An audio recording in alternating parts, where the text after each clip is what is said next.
शुरुआत करते हैं बड़ी खबर से। प्रधानमंत्री नरेंद्र मोदी ने एक बार फिर दोहराया है कि सरकार किसानों से बातचीत के लिए हमेशा तैयार है।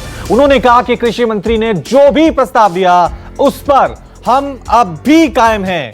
सरकार सभी मुद्दों पर चर्चा के लिए तैयार है। प्रधानमंत्री ने यह बातें बजट सत्र से पहले हुई सर्वदलीय बैठक में कही। पीएम मोदी ने सभी पार्टी के नेताओं से कहा है कि किसान और सरकार के बीच बातचीत का रास्ता हमेशा खुला है। उन्होंने कहा कि मैं नरेंद्र तोमर की बात दोहराना चाहता हूं, भले ही सरकार और किसान आम सहमति पर नहीं पहुंचे हैं, लेकिन हम किसानों के सामने विकल्प रख रहे हैं, वो इस पर चर्चा करें। सरकार की तरफ से सभी विपक्षी दलों को आश्वस्त किया गया है कि सरकार कृषि संबंधित कानूनों समेत सभी मुद्दों पर चर्चा के लिए तैयार है।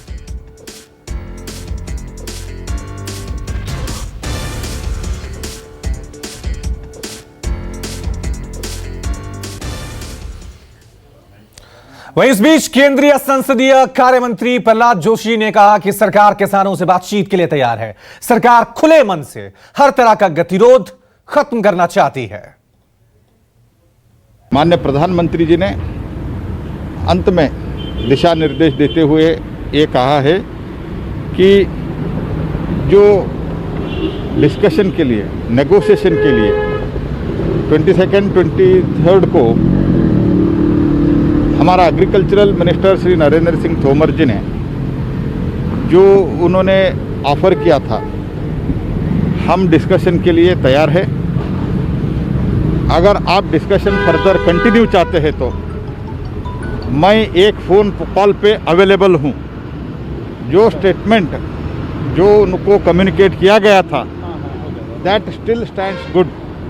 सरकार बातचीत करने के लिए तैयार है। ऐसा जो हमारा एग्रीकल्चरल मंत्री जी ने उस दिन कहा था वो अभी भी ओपन है और सरकार चर्चा के लिए तैयार है। ये माननीय प्रधानमंत्री जी वो एग्रीकल्चरल मिनिस्टर जो स्टेटमेंट उस दिन दिए थे उस स्टेटमेंट के लिए we stand it that stands of the government still it is okay, mean it stands good. चलिए इस खबर पे और ज्यादा अपडेट के लिए अब सीधा रुख करते हैं मेरे वरिष्ठ सहयोगी अमित का। अमित, जिस तरह से प्रधानमंत्री मोदी का यह बयान सामने आया है कि सरकार ने सभी विकल्प खुले रखे हैं और कहा है कि सरकार सभी मुद्दों पर चर्चा के लिए तैयार है, यानी एक बार फिर बैठकों और मुलाकातों का सिलसिला सरकार और किसानों के बीच जल्दी शुरू हो सकता है। नहीं, मुझे लगता है, देखिए ये बड़ी बात है कि जो जिस दिन जो बात हुई थी, जो आखिरी बातचीत हुई, जो आखिरी मीटिंग हुई, जब खत्म हुआ तो उस समय यही बात कही गई थी 22 तारीख को कि सरकार की तरफ से कि जो 1.5 साल तक स्थगित करने का जो प्रस्ताव है कि जब तक हम लोग आपस में एक सहमति ना बन जाए तब तक अगले 1.5 साल तक के लिए ये कानून जो है, तीनों कानून को स्थगित रखा जाएगा, ये प्रस्ताव था। लेकिन जिसे किसानों ने नहीं माना और वो इसके बाद वो बैठक का दौर खत्म हो गया। और वही बात प्रधानमंत्री ने आज दोहराई है कि जो प्रस्ताव कृषि मंत्री नरेंद्र सिंह तोमर ने दिया था 1.5 साल स्थगित करने वाला, वो जो प्रस्ताव है आज भी कायम है। सरकार चाहती है उस पर बात करना, किसानों को आगे आना चाहिए। तो मुझे लगता है कि बातचीत का दौर तब शुरू होगा जब किसान इस पर बातचीत करने को तैयार होगा। सरकार ने अपनी तरफ से जो प्रस्ताव रखा था उसी बात को प्रधानमंत्री ने दोहराया है कि वो खुले मन से बातचीत को तैयार है। बस एक फोन दूर है कृषि मंत्री और किसानों के बीच में, जिसका इंडिकेशन ये है कि कृषि मंत्री इंतजार कर रहे हैं कि किसानों की तरफ से एक फोन आ जाए कि वो बातचीत करने को तैयार है और सरकार का जो प्रस्ताव है वो अभी भी कायम है।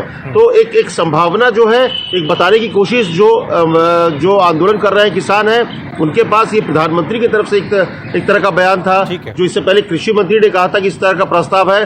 अब मुझे लगता है कि एक तरह का जो प्रस्ताव है वो प्रधानमंत्री ने जब बोल दिया कि वो प्रस्ताव अभी भी कायम है, तो ये प्रधानमंत्री का बयान है और एक संदेश देने की कोशिश है कि सरकार बातचीत करना चाह रही है, आप आइए। सरकार उस तरह से आगे बढ़ना चाह रही है इस पूरे समस्या को समाधान करने के लिए। तो मुझे लगता है कि पार्लियामेंट के भीतर जो एक गतिरोध था, क्योंकि राष्ट्रपति के अभिभाषण का भी लगा 18 से ज्यादा पार्टियों ने विरोध कर दिया था, तो एक चाहते हैं कि जो सदन के भीतर कृषि कानूनों पर भी चर्चा हो, इसके अलावा तमाम मुद्दों पर चर्चा हो। और इसीलिए प्रधानमंत्री ने सर्वदलीय बैठक में तमाम जो विपक्षी दलों के नेताओं के सामने ये बात रखी।